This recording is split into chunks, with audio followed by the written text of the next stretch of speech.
అశ్వ సంవత్సరంలో కైలాస యాత్ర Sri Gayatri tours and travels 8977349696. ముఖ్యమంత్రి చంద్రబాబు బెయిల్ రద్దుపై హైకోర్టులో విచారణ జరిగింది. ఇన్నర్ రింగ్ రోడ్డు స్కామ్ కేసులో ముఖ్యమంత్రి చంద్రబాబు బెయిల్ రద్దు చేయాలని కూడా ఆళ్ల రామకృష్ణారెడ్డి పిటిషన్ వేశారు. అయితే విచారణ అర్హతపైన అభ్యంతరం వ్యక్తం చేసింది సిఐడి. ముందస్తు బెయిల్ రద్దు చేయాలని కోరారు రామకృష్ణారెడ్డి తరపున న్యాయవాది.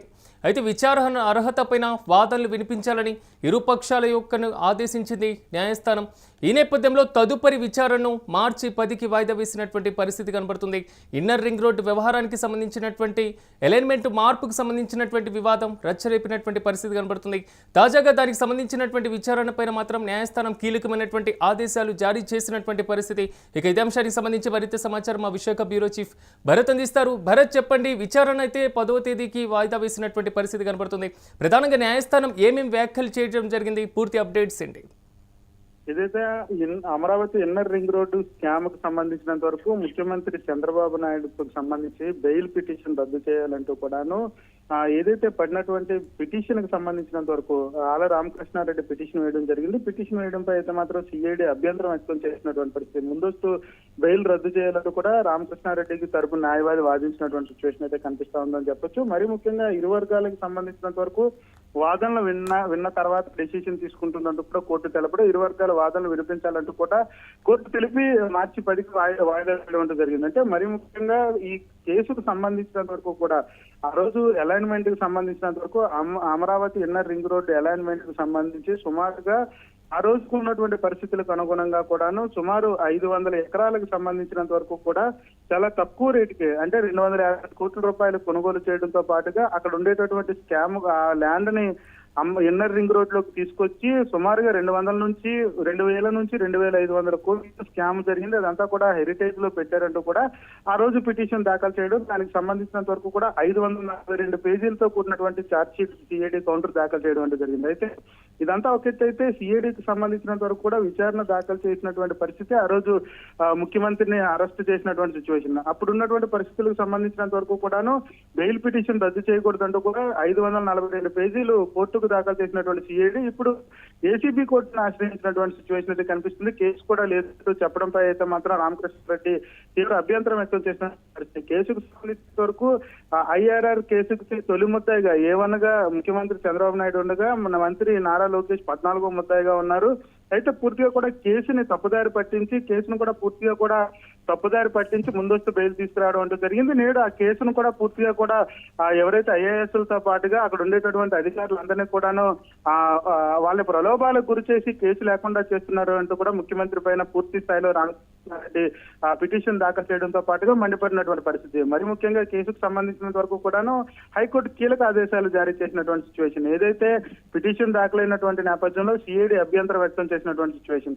ఈ సిచ్యువేషన్ లో 500 పేజీలకు పైగా ఆ రోజు విచారణ సిఐడి అప్పచెప్పినటువంటి పరిస్థితుల్లో ఇప్పుడు ఎందుకు అభ్యంతరం వ్యక్తం చేస్తున్నారు? ఇరు వర్గాలకు సంబంధించినంత వరకు కూడా ఇరు వర్గాల వాదనలు కూడా వినిపించండి. అసలు ఈ కేసుకు సంబంధించి ఆ రోజు అలైన్మెంట్ కి సంబంధించినంత వరకు ఎటువంటి మార్పు చేశారు, పాత అలైన్మెంట్ ఎలా ఉండే దానిపై కూడా విచారణ చేసిన అనంతరం కూడా పూర్తి వివరాలు తీసుకునేటటువంటి పరిస్థితి కనిపిస్తా ఉందని చెప్పొచ్చు. కేసుని కొంతవరకు బెయిల్ రద్దు అంశం పైన హైకోర్టులో విచారణ సందర్భంగా మార్చి 10 వరకు మాత్రం గడువు ఉంది అనుకోవచ్చా? ఎందుకంటే చంద్రబాబు తరపున న్యాయవాది కౌంటర్ దాఖలు చేయడానికి ఇరు వాదనలు వినేటటువంటి పరిస్థితి ఉంటుంది. ఎందుకంటే ముందస్తు బెయిల్ రద్దు చేయాలంటూ కూడా దాఖలైనటువంటి పిటిషన్ కి సంబంధించినంత వరకు ఈ పిటిషన్ సంబంధించి అయితే సిఐడి కోర్టుకు సంబంధించినంత వరకు ఈ పిటిషన్ దాఖలైన తర్వాత అసలు ఇరు వర్గాల వాదనలు ఎలా ఉన్నాయి, సిఐడి కూడా దీనికి అభ్యంతరం చెప్పినటువంటి పరిస్థితి. ఎందుకంటే రామకృష్ణారెడ్డి ముందస్తు బెయిల్ రద్దు చేయాలంటూ కూడా వేసినటువంటి పిటిషన్. ఈ పిటిషన్ కి సంబంధించి సిఐడి కూడా దీంట్లో ఇటువంటి లోపాలు ఉన్నాయి, 542 పేజీలకు సంబంధించినంత వరకు ఛార్జ్ షీట్ ఆ రోజు దాఖలు చేసిన తర్వాత పూర్తిగా మళ్ళీ ఈ రోజు బెయిల్ రావడంతో పాటుగా సిఐడి కేసుకు సంబంధించినంత వరకు కూడా ఎటువంటి విచారణ చేయట్లేదు. కాబట్టి విచారణ చేయాల్సినటువంటి పరిస్థితి ఉంటుంది. రింగ్ రోడ్ సంబంధించినంత వరకు అలైన్మెంట్ కు సంబంధించి చాలా పెద్ద మార్పు చేయడం జరిగింది. దాంట్లో పేరుతో సుమారు 2000 నుంచి 2500 కోట్ల పైగా స్కామ్ జరిగిందంటూ కూడా ఆ రోజు ఆరోపణలు చేసినటువంటి నేపథ్యంలో సిఐడి ఆ రోజు దాఖలు చేసినటువంటి పిటిషన్ గానీ చేసినటువంటి ఛార్జ్ షీట్ గానీ అదంతా కూడా ఉన్నటువంటి నేపథ్యంలో ఇరు వర్గాల వాదనలు కూడా హైకోర్టు హైకోర్టు వినాలనుకుంటున్నటువంటి పరిస్థితి. ఎందుకంటే ఆ రోజు అలైన్మెంట్ ఉన్నటువంటి పరిస్థితి ఏంటి,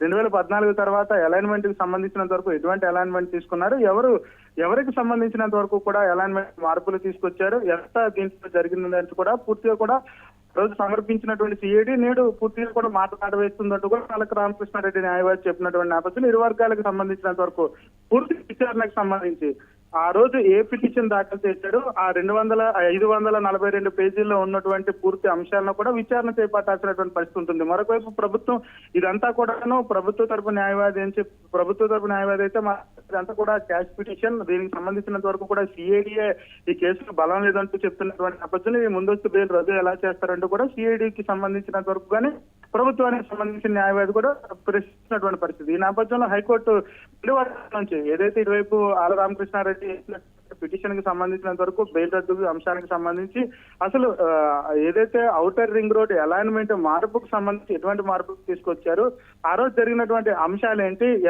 ఎంతవరకు దాంట్లో నిజం ఉన్నదనే దానిపై కూడా పూర్తి విచారణ చేయాల్సినటువంటి పరిస్థితి ఉన్నటువంటి నేపథ్యంలో ఇటువైపు ప్రభుత్వ న్యాయవాది ఆల రామకృష్ణ తరపున ఉన్నటువంటి న్యాయవాది రెండు పక్కల ఉన్నటువంటి వాదనలు విన్న తర్వాత వెంటనే కూడా కోర్టు చెప్పినటువంటి పరిస్థితి.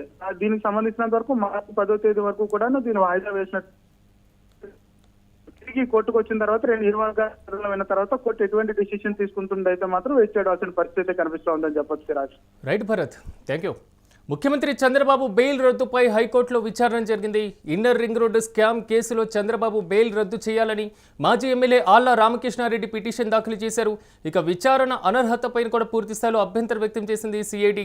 ముందస్తు బెయిల్ రద్దు చేయాలని కోరారు రామకృష్ణారెడ్డి తరపున న్యాయవాది.